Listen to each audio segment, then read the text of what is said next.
ഭയം ഭയമാണ്. എനിക്ക് മാത്രമല്ല, നിങ്ങൾക്ക്. അതല്ലേ ശരി? നിങ്ങളും ഭയപ്പെടേണ്ടിയിരിക്കുന്നു. വീട്ടിലും നാട്ടിലും തെരുവിലും എവിടെയും ഭയാനകമായ അന്തരീക്ഷം. ഏതു ഭാഗത്തു നിന്നും നമ്മൾ ആക്രമിക്കപ്പെടാം. നെഞ്ചാങ്കൂടിലേക്ക് ഒരു കഠാര കുത്തിയിറക്കപ്പെടാം. ഉമ്മച്ചിയുടെ ഗർഭപാത്രത്തിലേക്ക് കത്തി താഴ്ത്തി പുറത്തേക്ക് തെറിച്ച ചോര കണ്ട് ആ മകൻ അവൻ ചിരിച്ചു. ഇതുവരെ കേൾക്കാത്ത ഒരു ചോദ്യമറിയുന്നു: എന്നെ എന്തിനാണ് ജനിപ്പിച്ചത് എന്ന്. അച്ഛനെ തുരുതിരാ വെട്ടി നിലത്തിട്ട പൊന്നോമന പുത്രൻ ആ പിടച്ചില് കണ്ട് നിർവൃതിയടയും. പെൻസിലിനും പേനയ്ക്കും പകരം കൂട്ടുകാരന്റെ ജീവനെടുക്കാൻ ആയുധങ്ങളുമായി പള്ളിക്കൂടമണയുന്ന യൗവനങ്ങൾ. DJ പാർട്ടികളിൽ, ആഘോഷരാവുകളിൽ തുണിയഴിച്ചാടുന്ന ആൺകുട്ടികൾ, പെൺകുട്ടികൾ. പേ പിടിച്ച നായ്ക്കളെ പോലെ തെരുവിൽ അലഞ്ഞൊടുങ്ങുന്ന ജന്മങ്ങൾ.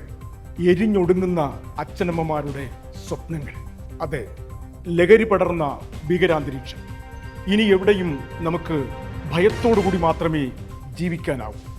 ഏതൊരച്ഛനോ അമ്മയോ സഹോദരനോ സഹോദരിയോ എവിടെ വെച്ചോ ഏതു നിമിഷവും കൊല്ലപ്പെട്ടേക്കാം.